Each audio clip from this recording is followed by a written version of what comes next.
നമസ്കാരം. അങ്ങനെ പ്രോഗ്രാം നടന്നുകൊണ്ടിരിക്കുന്നതിനിടയിൽ നമുക്ക് കുറേ ഗസ്റ്റുകൾ വരുന്നുണ്ട്. എന്നോടൊപ്പം ഉള്ള സാജൻ പള്ളുരുത്തി, എനിക്ക് ഒത്തിരി ഇഷ്ടമുള്ള കലാകാരൻ. നമസ്കാരം. നമ്മൾ കാണാറുണ്ട്, പക്ഷേ നമ്മൾ ഇടയ്ക്ക് ഇന്റർവ്യൂ ഉണ്ടാകാറുണ്ട്. അതെ അതെ അതെ, ദൃശ്യമാധ്യമങ്ങളിലൂടെയാണ് വിശേഷങ്ങൾ അറിയുന്നത്. നിങ്ങളുടെ പ്രോഗ്രാം ഞാൻ കാണുന്നു, നമ്മുടെ പ്രോഗ്രാം നിങ്ങൾ കാണുന്നു അല്ലേ? കാണുമ്പോൾ ഓർക്കുന്നതിലല്ല, കാണാതിരിക്കുമ്പോൾ ഓർക്കുന്നതിലാണ് സന്തോഷം. നമ്മൾ പരസ്പരം അങ്ങനെ ഓർക്കാറുണ്ട്. തീർച്ചയായിട്ടും. ഇടയ്ക്കൊക്കെ ഒരു വിളിയുണ്ട് അല്ലേ? അതെ, നമ്മൾ ഇടയ്ക്ക് വിളിക്കാറുണ്ട്. ഇന്നിപ്പോൾ ഞങ്ങളുടെ പരിപാടിയാണ്. അതെ, ഞങ്ങളെന്ന് പറയുമ്പോൾ അതിനകത്തൊരു വിഭാഗമുണ്ട്. എഴുത്തുകാർ ഒത്തിരി പേരുണ്ട്, സീരിയസ് ആയിട്ട് എഴുതുന്നവരുണ്ട്, കഥകൾ, ചെറുകഥകൾ, കവിതകൾ ഒക്കെ എഴുതുന്നവരുണ്ട്. പക്ഷേ ദൃശ്യമാധ്യമത്തിൽ സ്റ്റേജ് ഷോ പരിപാടിക്ക്, മിനി സ്ക്രീൻ അവാർഡിനൊക്കെ അതിൻ്റെ പിന്നിൽ പ്രവർത്തിക്കുന്ന കുറച്ച് എഴുത്തുകാർ, അതാണ് റൈറ്റൻ, ചിരി എഴുത്തുകാരുടെ കൂട്ടായ്മ. കാര്യം അങ്ങനെ ഒരു വിഭാഗം വേണമെന്ന് തോന്നി. കാര്യം അവരുടെ കാര്യങ്ങൾ, അവരുടെ പ്രശ്നങ്ങൾ, അവർക്കുണ്ടാകുന്ന ചില ബുദ്ധിമുട്ടുകൾ, അവർക്ക് ഇനി കിട്ടേണ്ട പരിഗണനകൾ ഒക്കെ കിട്ടാൻ വേണ്ടിയിട്ടുള്ളൊരു കൂട്ടായ്മയാണ് റൈറ്റ്. അപ്പോൾ അതിൽ ചിരി എഴുത്തുകാരെന്ന് പറയുമ്പോൾ ചിരി മാത്രമല്ല, സീരീസും എഴുതും. പക്ഷേ ചിരി എഴുതാനാണ് കുറച്ചും കൂടി, ഞാനീ പറയണത് പോലെ കരയാനൊരു കാരണവും വേണ്ട ഇല്ലേ? ഒരുപാട് കാരണങ്ങൾ നമുക്ക് ഉണ്ട്, അതുകൊണ്ട് നമ്മൾ കരഞ്ഞു പോകും. ചിരിക്കാൻ സത്യം പറഞ്ഞിട്ടുണ്ടെങ്കിൽ ചെറിയൊരു വട്ടുണ്ടായാൽ മതി, നമ്മളിരുന്ന് ചിരിക്കുമെന്ന് പറഞ്ഞാൽ ഇല്ലേ? പക്ഷെ അങ്ങനെയല്ല. ചിരിപ്പിക്കുക എന്ന് പറഞ്ഞാൽ ഈ കാലഘട്ടത്തിൽ കുറേ പരിപാടി റിസ്ക്കാണ്. ആ റിസ്ക് ഏറ്റെടുക്കുന്ന കലാകാരന്മാർ ഒത്തിരിയാണ് അല്ലേ? ഇവരറിയപ്പെടുന്നില്ല. ഞാൻ പറയാം, എഴുതുന്ന കൂട്ടത്തിലുള്ള ഒരാളാണ് ഞാൻ ദൃശ്യത്തിലുമുണ്ട്, ഞാൻ എൻ്റെ അരങ്ങിലും ഉണ്ട്, അണിയറയിലും ഉണ്ട്. ചില ആളുകൾ എഴുത്തു മാത്രമേ ഉള്ളൂ, അവർ അരങ്ങിലേക്ക് വരാറില്ല. ഇപ്പോൾ പണ്ടത്തെ സംവിധായകർ അല്ലെങ്കിൽ എഴുത്തുകാരി, തിരക്കഥാകൃത്തുക്കൾ ആരാണെന്ന് പോലും നമുക്കറിയില്ല. പേരെഴുതുമ്പോൾ ഒരാളെ കാണും. പക്ഷേ ഇന്നത്തെ സംവിധായകരോ അല്ലെങ്കിൽ പിന്നിൽ പ്രവർത്തിക്കുന്നവരെയൊക്കെ പുതിയ തലമുറയ്ക്ക് എല്ലാവർക്കും അറിയാം. കാരണം അവർ അഭിനയിക്കുന്നുണ്ട്, അവരുടെ ഫോട്ടോ നമ്മൾ കാണുന്നുണ്ട്. പണ്ടുള്ളവരുടെയൊന്നും ചിത്രങ്ങൾ നമ്മൾ കണ്ടിട്ടില്ല ഇല്ലേ? ഇപ്പം ആരുടെ അതിന് മുമ്പുള്ള സംവിധായകരെയൊക്കെ ഒന്ന് നോക്ക്, ചിലപ്പോൾ മുമ്പിൽ കൊണ്ട് നിർത്തുമ്പോഴായിരിക്കും ഇദ്ദേഹം ഒത്തിരി സിനിമകൾ ചെയ്ത ആളാണെന്ന് നമ്മൾ അറിയണത്. കാര്യം അവരുടെ ഒരു ഫോട്ടോ പോലും പോസ്റ്ററിലില്ല. ഇന്ന് നമുക്ക് എല്ലാവർക്കും അറിയാം അത്രത്തോളം വളർന്നു ഈ ദൃശ്യമാണ്. 100% ശരിയാണ്. നമ്മളിപ്പോൾ ഇപ്പോൾ ഈ പറഞ്ഞ പുതുതലമുറ അഭിനയിക്കുകയും കൂടെ ചെയ്യണം. അവർ സ്ക്രിപ്റ്റ് എഴുതി അവർക്കൊരു വേഷം കൂടെ ഉണ്ട്. അങ്ങനെ അതിപ്പോൾ പണ്ടത്തെ പാട്ടുകാരിൽ ആരെങ്കിലും ഈ പാട്ട് പുസ്തകത്തിൽ നോക്കിയാണ് അവരുടെ പിക്ചറുകൾ നമ്മൾ മനസ്സിലാക്കണം. അതെ അതെ ഇല്ലേ? നിങ്ങൾ ആവശ്യപ്പെട്ട ചലച്ചിത്ര ഗാനങ്ങളെന്നും പറഞ്ഞ് ഒരു സംഭവം ഉണ്ടായിരുന്നു. അതിൽ നോക്കിയാണ് നമ്മൾ ആരാണ് പാടിയത്, ഏത് പിക്ചറാണ്. ഇപ്പം അതൊന്നും വേണ്ട. അവർ ആൽബങ്ങളിൽ വരുന്നു, അവർ ഇൻ്റർവ്യൂ ചെയ്യുന്നു, അവരെ നമുക്ക് പലപ്പോഴും പല സ്ഥലങ്ങളിലും പേരെടുത്തറിയാൻ പറ്റും, പല ഷോകളിൽ ചെല്ലുമ്പോൾ നമുക്ക് കാണാൻ പറ്റും. പക്ഷേ ഈ എഴുത്തുകാരുടെ സംഘടനയുടെ പിന്നിൽ പ്രവർത്തിച്ച കൂട്ടായ്മയെ പലരും അറിയാതെ പോകും. അവർക്ക് എഴുത്ത് മാത്രം ഇൻട്രസ്റ്റ് ഉള്ളത് കൊണ്ടാണ്. പക്ഷെ ഞാനതിനോട് എതിരാണ്. എഴുത്ത് മാത്രം പോരാ, അതിൻ്റെ മുന്നിലും കൂടി നമ്മൾ വരണം. ഈ ഒരു ആശയം വലുതാണ്. സാഞ്ചേട്ടൻ പറയുന്ന ആശയം വലുതാണ്. നിങ്ങൾ പറഞ്ഞ പോലെ അവർ മുന്നിലൂടെ വരണം. എന്തിനാണ് പിന്നോട്ട് നിൽക്കുന്നതെന്ന് ചിന്തിച്ചിട്ടുണ്ട്? അല്ല, പിന്നോട്ട് നിൽക്കുന്നതെന്നല്ല, നമ്മൾ എഴുതി പോകുന്ന പല സാധനങ്ങൾ ഒന്ന് അനൗൺസ്മെൻറ്റ് ചെയ്യാനെങ്കിലും അല്ലെങ്കിൽ എഴുതി കാണിക്കാനെങ്കിലും ഈ സ്കിറ്റ്, ഇപ്പോൾ 10 സ്കിറ്റൊക്കെ ഒരു അവാർഡ് നൈറ്റിന് വേണം. അതിൽ ഇന്നാളാണ് എഴുതിയെന്നുള്ള ഒരു സംഭവമെങ്കിലും അവിടെ നോട്ട് ചെയ്ത് വന്നാൽ പോലും അവരൊന്ന് സ്റ്റേജിൽ കയറ്റാം. അപ്പോഴല്ലേ അവരറിയപ്പെടുള്ളൂ. അവർക്ക് വേറെ മാർഗ്ഗമില്ലല്ലോ. അങ്ങനെ ചെയ്യുന്നില്ല ആരും. അങ്ങനെ ചെയ്യാനുള്ള ഒരു അവസരം ഉണ്ടാകണമെന്നാണ് എൻ്റെ അഭിപ്രായം. തീർച്ചയായിട്ടും അത് ആ അവസരം വേണം. ഇപ്പം സാഞ്ചേട്ടൻ പറയുമ്പോൾ അറിയപ്പെടാനുള്ള, ഞങ്ങളൊക്കെ അതിനകത്ത് കിടന്ന് മറിഞ്ഞത് കൊണ്ടാണ്. ഞാൻ സ്റ്റേജ് ഷോ കുറേ ചെയ്തു, പിന്നെ ദൃശ്യ TV-യിലേക്ക് വന്നു. എൻ്റെ പേരും അതിനോടൊപ്പം സഞ്ചരിക്കുന്നുണ്ട്. ഞാൻ അത്ര അതിനകത്ത് അവിടെ ചെയ്തത് കൊണ്ട് മാത്രം എനിക്ക് ചിലപ്പോൾ തിരിച്ചറിയാതെ പോകുന്നവരുടെ ഒരു മനോവേദന ഭയങ്കരമാണ്. തീർച്ചയായിട്ടും അതെ, തീർച്ചയായിട്ടും. കാരണം നമ്മളത് സങ്കടപ്പെട്ടിരിക്കുന്നത് വെച്ചാൽ നമ്മൾ കുറച്ച് പേര് മാറി നിൽക്കുമ്പോൾ, ആ TV-യിൽ അഭിനയിച്ചവരായിട്ട് മാത്രം ഒന്ന് ഫോട്ടോ എടുക്കുമ്പോൾ നമ്മുടെ ഉള്ളിൽ എടുത്താൽ നമുക്ക് സന്തോഷമല്ല ഇല്ലല്ല. അപ്പോൾ നമ്മൾ അവനെയും കൂടി ചേർത്ത് നിർത്തും. അടുത്ത് ഇയാളും എഴുത്തുകാരനാണോ നമ്മുടെ കൂടെയുള്ളതാണ്. അതെന്താണ് അങ്ങനെ പരിചയപ്പെടുത്തേണ്ടി വന്നതെന്ന് പറഞ്ഞാൽ ഇതൊരു പോരായ്മ തന്നെയാണ്. അല്ല, അങ്ങനെ ചേർത്ത് നിർത്തുന്നവരും കുറവാണ്. അതെ, അതിനൊരു മനസ്സും കൂടി വേറെ വേണം. അതെ അതെ, ഇന്ന ആളാണ് എഴുതിയെന്ന് പറയാൻ, ഇന്ന ആളാണ് നന്നായി ഇപ്പം മക്കൾ പാസ്സായി, അതെൻ്റെ മോനാ, അവൻ അങ്ങനെയല്ലേന്നാണ്. മറ്റു തോറ്റു പോയി കഴിഞ്ഞാൽ എൻ്റെ മോനാടി, നിൻ്റെ മോനാണെന്നൊക്കെ പറഞ്ഞ് ആ വീട്ടിലുണ്ടാകുന്ന സംഭവമില്ല, അത് തന്നെ ഇതിലുണ്ട്. അത് ഏറ്റുപിടിക്കാൻ എനിക്ക് തോന്നുന്നു സിനിമയിൽ പോലും പറയുന്ന ചില നർമ്മങ്ങളൊക്കെ പലപ്പോഴും പല മിമിക്രിക്കാരുടെ സംഭാവനകളും ആ കൂട്ടായ്മയിലൂടെ കിട്ടുന്നുണ്ട്. അവിടെ വെച്ച് തന്നെ. അതെ, തീർച്ചയായിട്ടും. നന്നായിട്ട് പിന്നെ അനുകരിക്കുന്ന ഒരാൾക്ക് ഒരുപക്ഷെ ഈ എഴുത്ത് വാസന ഉണ്ടാവില്ല, എഴുതുന്ന വേറൊരാളായിരിക്കും. ചില ആളുകൾ മിമിക്രിക്കാരിൽ കുറച്ച് പേര് എഴുതുകയും ചെയ്യും, ഇത് പ്രസൻറ്റ് ചെയ്യുകയും ചെയ്യും. ഞാൻ എൻ്റെ കാലഘട്ടം മുതൽ എൻ്റെ കാര്യങ്ങളെല്ലാം നോക്കിയത് ഞാൻ തന്നെ. ഞാൻ എഴുതുക, ഞാൻ മറ്റൊന്നും ചിന്തിക്കാറ്. അത് ഓഡിയോ കാസറ്റ് 25 വർഷം ചെയ്തപ്പോഴും എൻ്റെ സ്ക്രിപ്റ്റുകളൊക്കെ ഞാൻ തന്നെ എങ്ങനെയെങ്കിലൊക്കെ എഴുതി കൂട്ടി ഞാൻ കൊണ്ടുവരും. അങ്ങനെ ചെയ്തിട്ടേ കാര്യമുള്ളൂ. ഒരു തിരിച്ചറിവ് അന്നേ ഉണ്ടായിരുന്നു. എനിക്ക് അല്ല, ആ വാസന എന്നിലുണ്ട്. എനിക്ക് എഴുത്തുകാരനാകണമെന്നായിരുന്നു മോഹം. പിന്നീട് ഞാൻ മനസ്സിലായത് എഴുത്തുകാരനായാൽ ഞാൻ അവിടെ ഇരുന്ന് എഴുതൽ മാത്രമേ നടക്കുള്ളൂ, പുറത്തു പോലും വരില്ല, പുറത്തു പോലും എന്നെ അറിയപ്പെടാൻ പറ്റും, ഒരു പ്രോഗ്രാം പോലും കിട്ടില്ല. അപ്പം അതൊക്കെ ഇതിൻ്റെ ഒരു പ്രധാന ഘടകം. അങ്ങനത്തെ ഒരു അവസ്ഥയിലാണ് റൈറ്റല്ലി സ്വയം ഇങ്ങനെ ഒരു കൂട്ടായ്മ ഉണ്ടായതും നമുക്കെല്ലാം കൂടി ഒരുമിച്ച് ഒരു ഇതിൽ വരണം. 40-45 പേരോളം നമ്മൾ മിനിമം അതിനകത്തുണ്ട്. അവരുടേതായ പ്രയാസങ്ങളുണ്ട്. എഴുത്തുകാരെന്ന് പറഞ്ഞാൽ എന്നും എഴുത്തല്ലല്ലോ, ഒരിക്കലും അല്ല. സാമ്പത്തിക ബുദ്ധിമുട്ട് വരാം, നമ്മുടെ ഇൻഷുറൻസ് തുകക്ക് വേണ്ടിയുള്ള പോരാട്ടം വരാം, നമുക്കെന്തെങ്കിലും ഒരു അപകടം ആർക്കെങ്കിലും പറ്റുമ്പോൾ ഈ എണ്ണം കൂടുമ്പോഴാണ് സംഭാവന കുറയണം. അതെ, എണ്ണം കുറവാണെങ്കിൽ സംഭാവന കഠിനമാണ്. മനസ്സിലായി. ഒരു 10-20,000 പേര് നമ്മുടെ ഈ മെമ്പർമാരായിട്ടുണ്ടെന്ന് പറഞ്ഞാൽ നമ്മൾ 100 രൂപ ഇട്ടാൽ മതി, ഒരാൾക്ക് നല്ലൊരു കാര്യം കാണാം.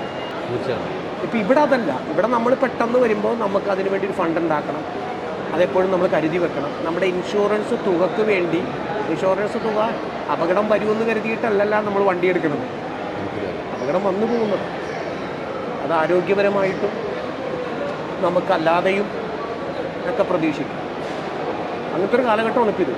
സാൻചേട്ടൻ ഏറ്റവും കൂടുതൽ കയ്യടി വാങ്ങിയിരിക്കുന്ന ചേർത്തുള്ള ഒരു സംഭവം സ്പീഡിൽ ഞാൻ കുറേ പറഞ്ഞിട്ട് ഇത്തരം സാധനങ്ങൾ എഴുതി വെച്ചിട്ടാണല്ലോ ചെയ്യുന്നത്. എഴുതി ആദ്യം എൻ്റെ ഒരു സ്വഭാവം എന്ന് പറയുന്നത്, ഞാൻ ആദ്യം ഒന്ന് എഴുതും, അത് എനിക്ക് തൃപ്തിമാണ്. പിന്നെ ഞാനത് എൻ്റെ വേണ്ടപ്പെട്ട സുഹൃത്തുക്കളോട് ഞാനത് എനിക്ക് സമയം കിട്ടുമ്പോൾ സംസാരിക്കും. അതോടുകൂടി പിന്നെ പതിവ് പോസ്റ്ററായി. പിന്നെ നമ്മളൊരു താളമുണ്ട് ഇതിന്. അപ്പം ഞാൻ ഇത്രയും പേരുടെ എൻ്റെ കൂട്ടുകാരുടെ മൊബൈൽ നമ്പർ ഓർത്തിരിക്കണമെന്നുണ്ടെങ്കിൽ അത് എൻ്റെ മനസ്സിൽ ഞാൻ വീഡിയോ ഇട്ടേക്കണേ, അതൊരു താളത്തിൽ ഇട്ടേക്കണേ. അപ്പോൾ പഴയ സംഭവങ്ങളാണെങ്കിൽ പോലും എന്നോട് ചോദിക്കുമ്പോൾ എനിക്കതിന് തുടക്കം കിട്ടിയാൽ മതി. പിന്നെ നമ്മളിങ്ങനെ ചരട് പോലെ ഇങ്ങനെ വലിച്ചു വിടും. അതൊരു മെമ്മറിയാണ്, അതിനൊരു താളവും, അതിനത്യാവശ്യം ഒരു വായനയും. ഇത് മസ്റ്റാണ്. പദസമ്പത്ത് നമുക്കുണ്ടാകണമെന്നുണ്ടെങ്കിൽ പെട്ടെന്നുണ്ടാകില്ല. നമ്മൾ നേരത്തെ നമ്മൾ വന്ന വഴികൾ, നമ്മുടെ പഠന വഴികൾ, എടുത്ത വിഷയങ്ങൾ, ഗഗനമായ നമ്മുടെ ബുക്ക് വായന, അതിൻ്റെ പിന്നിലൊക്കെ അത് ഉണ്ട്. അപ്പോൾ ആ ഒരു സാധനമാണ് എന്നെ അതിലേക്ക് എത്തിച്ചത്. ഇപ്പോൾ ഇവിടെ വന്നു കഴിഞ്ഞാൽ നമുക്ക് ഒത്തിരി ആളുകളെ കണ്ടല്ലേ, കാസർഗോഡ് ഭാഷകൾ കൊണ്ട് അവർ ഐറ്റം കളിക്കണേക്കാൾ നല്ലത് അവർ 10 മിനിറ്റ് അവർ 1 മിനിറ്റ് സംസാരിച്ചപ്പോൾ അവർ 10 മിനിറ്റ് ഐറ്റം കളിച്ചതിനേക്കാൾ കൂടുതൽ നമ്മൾ ചിന്തിച്ചു. അതെ. അതാണ് ഭാഷയ്ക്ക് ഒരു പ്രത്യേകതയുണ്ട്. നിഷ്കളങ്കമായ തൃശ്ശൂർ ഭാഷ എന്തൊക്കെ തന്നെ പറഞ്ഞാലും അവരുടെ ഭാഷ കേൾക്കുമ്പോൾ തന്നെ നമ്മൾ പാലക്കാടുകാരുടെ ഭാഷ. ചെറിയ സംസ്ഥാനമാണ് കേരളം. വിവിധ മതവിഭാഗക്കാർ, വിവിധ വർഗത്തിൽപ്പെട്ടവർ, വിവിധ സംസാര ശൈലിയുള്ളവർ, സംസ്കാരമുള്ളവർ എന്ന അവരുടെ ഭാഷകൾക്ക് അന്തരം ഭയങ്കരമാണ്. ചിലവർ തമ്മിൽ സംസാരിച്ചാൽ 2 കാസർഗോഡുകാരിൽ സംസാരിച്ചാൽ എറണാകുളംകാരൻ വെറുതെ കേട്ടിരിക്കും. എന്തിനധികം പറഞ്ഞാൽ അങ്കമാലിയിലുള്ള 2 പേര് സംസാരിച്ചാൽ നമ്മൾ വായും പൊളിച്ചിരിക്കും. തിരുവനന്തപുരത്ത് 2 പേര് സംസാരിച്ചാൽ നമ്മളതിൻ്റെ ഇടയിൽ ഇടപെടണ്ട, നമ്മൾ പിന്നീട് ചോദിക്കണം എന്താ നിങ്ങളുടെ വിഷയം. അതെ, അതവരുടെ സംസാര ശൈലിയാണ്. അത് എല്ലാ ജില്ലക്കാരെല്ലാവരും. പക്ഷെ അവരൊക്കെ ഈ മിമിക്രി രംഗത്തേക്ക് വരുമ്പോൾ, അനുകരണ കലയിലേക്ക് വരുമ്പോൾ അവർക്ക് നമുക്ക് മനസ്സിലാകുന്ന ഭാഷയിൽ അവർ കാര്യം പറയും. അതാണ് ഏറ്റവും വലിയ പ്രത്യേകത. ഇതിലേക്ക് വരുമ്പോൾ ഒരു പ്രത്യേകത, എനിക്ക് നിങ്ങൾക്ക് മനസ്സിലാകുന്ന ഒരു ഭാഷ, അതാണ് ഇതിലെ ഏറ്റവും വലിയ പ്രത്യേകത. നമ്മൾ സ്റ്റേജിൽ വന്നു കഴിഞ്ഞാൽ, മിമിക്രി ഒരു ആർട്ടിസ്റ്റ് വന്നു കഴിഞ്ഞാൽ അവർ പറയുന്നതെല്ലാം നമുക്ക് മനസ്സിലാവും. ഈ പറഞ്ഞ പോലെ അവർ ഒരുമിച്ചിരുന്ന് സംസാരിച്ചാൽ നമുക്ക് മനസ്സിലാകും. അത് ഒരു വലിയ ഒരു കഴിവാണ് അത്, അല്ലേ? ഭാഷകൾ അനുകരിക്കുക എന്ന് പറയുന്നത്, ഇപ്പം ഞാൻ മമ്മൂക്കയുടെ പടങ്ങളിൽ നമ്മൾ ചെയ്തതിൽ നമുക്ക് എത്രയോ ഭാഷകൾ സംസാരിക്കുന്ന പല ടൈപ്പ് കഥാപാത്രത്തിൽ, തിരുവനന്തപുരമായാലും അല്ലേ, നമ്മളിങ്ങനെ ആലോചിക്കും. അതിൽ തന്നെ നമ്മൾ നിൽക്കണം, അതിൽ തന്നെ ശ്രദ്ധ കൊടുത്ത് നിൽക്കുകയാണ്. ഇടയ്ക്ക് ചിലവർ ചെയ്തു വരുമ്പോൾ ആ സാധനം വിട്ടുപോകും, കഥാപാത്രം വിട്ടുപോകും. ഇത് കഥാപാത്രം വിടുന്നതേയില്ല, എപ്പോഴും അതിൻ്റെ ഒരു ലോകത്ത് ഇങ്ങനെ നിൽക്കുക. എനിക്ക് അങ്ങനെ നമുക്ക് ഇവരുടെ ഭാഷ കേൾക്കുന്നത് ഭയങ്കര ഇഷ്ടമാണ്. നമ്മുടെ ഭാഷ ഭയങ്കര സ്പീഡാണെന്നാണ്, എറണാകുളം ഭാഷ ഭയങ്കര സ്പീഡാണെന്നാണ് അവർ പറയുന്നത്. യൂട്യൂബ് ചാനലൊക്കെ എങ്ങനെ പോകുന്നു? 210 എപ്പിസോഡായി, തുടർന്ന് ഇങ്ങനെ പോയിക്കൊണ്ടിരിക്കുകയാണ്. അതിൻ്റെ രചനയും നമ്മുടെ കുറച്ച് സഹപ്രവർത്തകർ, അനിയന്മാർ, എല്ലാവരും ശിഷ്യന്മാർ തന്നെയാണ്. എങ്കിൽ പോലും അവരെല്ലാവരും കൂടി ചേർന്നുകൊണ്ട് ചെണ്ട കൊട്ടാൻ തുടങ്ങിയിട്ട് ഏതാണ്ടൊരു 2-3 കൊല്ലമായി. അത് മഴക്കാലത്തും കൊട്ടി, അത് കോവിഡ് കാലത്തും കൊട്ടി, നന്നായിട്ട് കൊട്ടി അത് വലിയ കുഴപ്പമില്ലാതെ മുടങ്ങാതെ 200-210 എപ്പിസോഡിലേക്ക് അത് എത്തി. എങ്ങനെയുണ്ട്? അല്ല, അതുള്ളത് കൊണ്ട് എന്ത് പറ്റുമെന്ന് വെച്ചാൽ കോവിഡ് കാലത്ത് നമ്മളിത് ചെയ്തില്ലായിരുന്നെങ്കിൽ നമ്മളെവിടെയാണ് എന്താണെന്ന് അറിയപ്പെടില്ല, കെട്ടടങ്ങിപ്പോവും. ഒരാഴ്ച തമ്മിൽ കണ്ടില്ലെങ്കിൽ മറന്നു പോകുന്നവരാണ് നമ്മൾ. അതാണ് ലോകം. കോവിഡ് സമയം വളരെയധികം സജീവമായിരുന്നു. അത് ബ്രെയിൻ പ്രവർത്തിക്കാൻ നമ്മളിലെ നർമ്മം. ഇപ്പം ഞാൻ ഈ രംഗം വിട്ടിട്ട് വേറെ രംഗത്തേക്ക് പോയി 2-3 കൊല്ലം ഗൾഫിലൊക്കെ ജോലി ചെയ്ത് തിരിച്ചു വന്നു കഴിഞ്ഞാലുണ്ടല്ലോ, ഞാൻ ഒരുപാട് ബാക്കില്ല. പിന്നെ ഇതിനകത്തേക്ക് കയറുക എന്ന് പറയുന്നത് പലതും അറിഞ്ഞും മനസ്സിലാക്കിയും വേണം ഞാൻ വന്ന് കയറാൻ. അപ്പോഴേ എന്നിൽ നിന്ന് ആശയവും അകന്നിരിക്കും, ആ ടൈമിങ്ങും പോയില്ല. കൃത്യമാണ്. ഇപ്പം എത്ര ആളുകളാണ് ഇപ്പോൾ സ്ഥിരമുള്ളത്? ഞങ്ങൾ ഒരു 5-8 പേര് സ്ഥിരമുണ്ട്. 2 ക്യാമറമാൻമാരും, നമ്മൾ, ഷിഹാബ്, പ്രസാദ്, നിത, സിസി, അതുപോലെയുള്ള കുറച്ച് വിനോദ്, അങ്ങനെ വിജയൻ, അങ്ങനെ കുറച്ച് ആൾക്കാരും എൻ്റെ 2 സുഹൃത്തുക്കളും. നമ്മളിങ്ങനെ ഇരുന്ന് ആലോചിക്കുന്നു. നമ്മളപ്പം തന്നെ ഒരു 4 സ്ക്രിപ്റ്റ് ഉണ്ടാക്കുന്നു. അതിൽ പിള്ളേരോട് പറഞ്ഞ് ഏൽപ്പിക്കുന്നു. അവർ പറയുന്നു ആ 2 സൂപ്പറാണെന്ന് പറയുന്നു. അതങ്ങോട്ട് എടുക്കും. സമകാലീന സംഭവങ്ങളൊക്കെ ഞാൻ ചെയ്തത് തന്നെ കുറേ ഹിറ്റായിട്ടുണ്ട്. A1 ക്യാമറ വന്ന ഉടനെ തിരുവനന്തപുരത്ത് അതേപോലത്തെ സംഭവം ഉണ്ടായി. ശരിയാണ്. വെളുത്തപാമ ചെയ്തു. അതിൻ്റെ അപ്പം തന്നെ നമ്മൾ വേറെ ചെയ്തു. അപ്പം രാഷ്ട്രീയത്തിൻ്റെ ആണെങ്കിലും അങ്ങനെ ചില സാധനങ്ങൾ നമ്മൾ ചെയ്യുമ്പോൾ നാളത് ഭവിക്കുന്നുണ്ട്. നമ്മൾ മുൻകൂട്ടി കാണുന്നു എന്നുള്ളതാണ്. എന്നോട് ചോദിച്ചു, അത് നേരത്തെ കണ്ടിട്ടാണ്? മുൻകൂട്ടി കാണുന്നു. അത് മുൻകൂട്ടി കാണുന്നു. അതെങ്ങനെയാണ്? അല്ല, അത് ഞാൻ ഈ ലോകത്ത് സഞ്ചരിക്കണ കൊണ്ടും എൻ്റെ മനസ്സ് ഇവിടെ ആയതുകൊണ്ടും ഇനി എന്ത് സംഭവിക്കാമെന്നുള്ള ഒരു ദീർഘവീക്ഷണം നമുക്കുള്ളത് കൊണ്ടും, അതുകൊണ്ട് മാത്രമാണ് അങ്ങനെ സംഭവിക്കാം. ഈ ഷൂട്ടൊക്കെ പള്ളുരുത്തി മേഖലയാണ്. പള്ളുരുത്തി, മുച്ചാക്കൽ, പള്ളിപ്പുറം, ചേർത്തല, അങ്ങനെ നമ്മുടേതായിട്ടുള്ള സ്ഥലങ്ങളിൽ നമ്മുടെ സുഹൃത്തുക്കളുടെ വീടും പരിസരമൊക്കെ അവിടെ തന്നെയാണ് ഷൂട്ട് ചെയ്യുന്നത്. അല്ല, അത് എല്ലാവർക്കും വേണമെന്നാണ് പറഞ്ഞത്. മാറി നിൽക്കരുത്. മാറി നിന്നാൽ വലിയ പണിയാണ്. പ്രേമിന്ന് പോയാൽ പോയി, അറിയില്ല, മരിച്ചതിന് തുല്യമാവും. അതെ, നമ്മൾ ജീവിച്ചിരിക്കുന്നതിനുള്ള തെളിവാണ് നമ്മൾ ഈ ചെയ്തു കൂട്ടുന്ന കുറേ പ്രവൃത്തി. നല്ല ആൾക്കാർ പറഞ്ഞു, നീ ഒരു ബുക്ക് എഴുത്, വർഷങ്ങൾ നീ പോയാലും നിന്നെ ഓർക്കാനൊക്കെ മതി. നമ്മൾ പഴയ സിനിമകളൊക്കെ കാണുമ്പോൾ എൻ്റെ പഴയ കാലം എന്ന് എനിക്കും പറയാം, ഇനി വരാൻ പോകുന്ന തലമുറയ്ക്ക്. മിന്നും താരം, ഇതാണ് നമ്മുടെ ടൈറ്റിൽ. മിന്നും താരം എഴുത്തുകാരുടെ ഈ താരങ്ങളുടെ അതിൻ്റെ ഒരു പ്രത്യേകത എന്ന് പറഞ്ഞാൽ അനുകരണ കലയായ മിമിക്രി കോമ്പറ്റീഷൻ നടക്കുന്നത്. എത്ര ആളുകൾ ഒന്ന് ആലോചിച്ച് നോക്കി. ഞാനൊക്കെ 100 രൂപ പ്രതിഫലത്തിൽ നിന്നാണ് തുടങ്ങിയത്. ഇന്നത്തെ പിള്ളേർ 100 രൂപ കാണുമോ? അവരവിടെ നിന്നല്ല തുടങ്ങേണ്ടത്. ഒരുപാട് പൈസയുടെ മേളിൽ നിന്നാണ് ഇന്ന് അവർ തുടങ്ങാൻ പോകുന്നത്.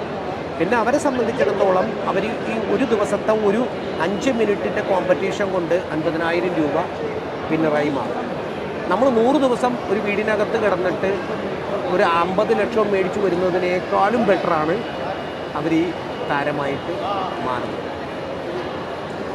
ശരിയല്ലേ? തീർച്ചയായിട്ടും. ഇവിടെ വേറെ ചോദ്യങ്ങളൊന്നുമില്ല. അവർ തുടങ്ങുന്നു, അവരവസാനിപ്പിക്കുന്നു, അവരുടെ കഴിവുകളെ മാറ്റിവെക്കുന്നു. ചിലപ്പോൾ ഇത് അവരുടെ ജീവിതത്തിൻ്റെ ഒരു ടേണിംഗ് ആവും. ഞാനടക്കമുള്ള പല മിമിക്രിക്കാർ ഇന്നതാകുമെന്ന് പറഞ്ഞ് സ്വപ്നം കണ്ടിട്ടല്ല വന്നത്. അതിൽ കയറാം, ആ ഓടിപ്പോകുന്ന ബസ്സിൽ ചാടി കയറാം. ഇരിക്കാൻ സീറ്റ് കിട്ടുമെന്ന് പോലും നമ്മൾ കരുതിയാലിരിക്കാം. ലെവലിലാണ് യാത്ര സുഗമമാണെങ്കിൽ നമുക്ക് എടുത്ത ടിക്കറ്റ് 2ാമത് മാറ്റി നമുക്ക് ഒന്നും കൂടി നീട്ടി യാത്ര അല്ലെങ്കിൽ ചാടിയത് കൃത്യമാണ്. ഇപ്പോൾ ഈ മിന്നും താരങ്ങളിലേക്ക് വന്നപ്പോൾ നമുക്ക് ഒരു മിനിറ്റ് ഒന്ന് നിർത്താതെ മിന്നും താരത്തെ കുറിച്ച് പറയാം.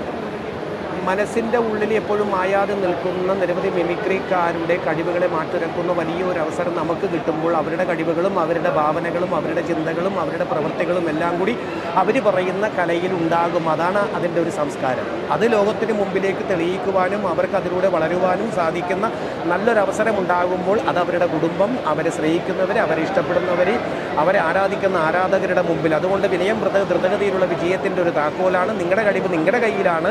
അത് മാറ്റുരക്കാൻ നിങ്ങൾക്ക് കഴിയണം. നിങ്ങൾ വിജയിച്ചു കഴിഞ്ഞാൽ പെട്ടെന്നൊരു മാനേജർ ഉണ്ടാവരുത്. നിങ്ങളെ മാനേജ് ചെയ്യുന്നത് നിങ്ങൾ തന്നെ ആയിരിക്കണം. അങ്ങനെ നിങ്ങൾ മാനേജറെ തുടക്കമേ വെച്ച് കഴിഞ്ഞാൽ പിന്നെ നിങ്ങൾ മാനേജറല്ല, നിങ്ങൾ പിന്നെ മറ്റൊരു ലോകത്താണ്, അൺനോണായിട്ട് തിരിച്ചു പൂജ്യവും. താരമാകാനും കഴിയും. ഒന്നും കഴിയില്ലാതെ എന്ന് കഴിഞ്ഞാൽ ചാരമാകാനും നമുക്ക് കഴിയും.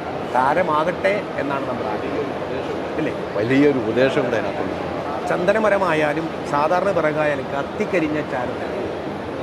പക്ഷെ അത് ഞാൻ പറയണത് അത് നമുക്ക് വേണ്ട രീതിയിൽ വിനിയോഗിക്കാനും താങ്ങായും തണലായും നിൽക്കുന്നവരുടെ കൂടെയും നമുക്ക് കഴിവില്ലെങ്കിൽ നമ്മളെ സ്നേഹിക്കാൻ ബാക്കിൽ ഒരുത്തനുണ്ടാവും, അവൻ നമ്മളെ കൊണ്ടു നടക്കും. അത് നമ്മുടെ ഭാഗ്യമാണ്.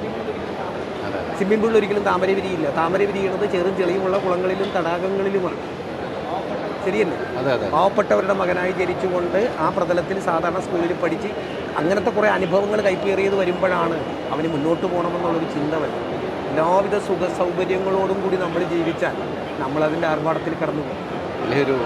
വലിയൊരു സംഭവമാണ് താങ്കളുടെ ഒരു ജ്ഞാനം എല്ലാവർക്കും ഉണ്ടെങ്കിൽ എന്നേ രക്ഷപ്പെട്ടെ എല്ലാവരും. അങ്ങനെയല്ല, അത് ഞാൻ അങ്ങനെയല്ല ചിന്തിക്കണത്. നമ്മൾ വന്ന വഴികളാണ്, വന്ന വഴി മറക്കരുത്.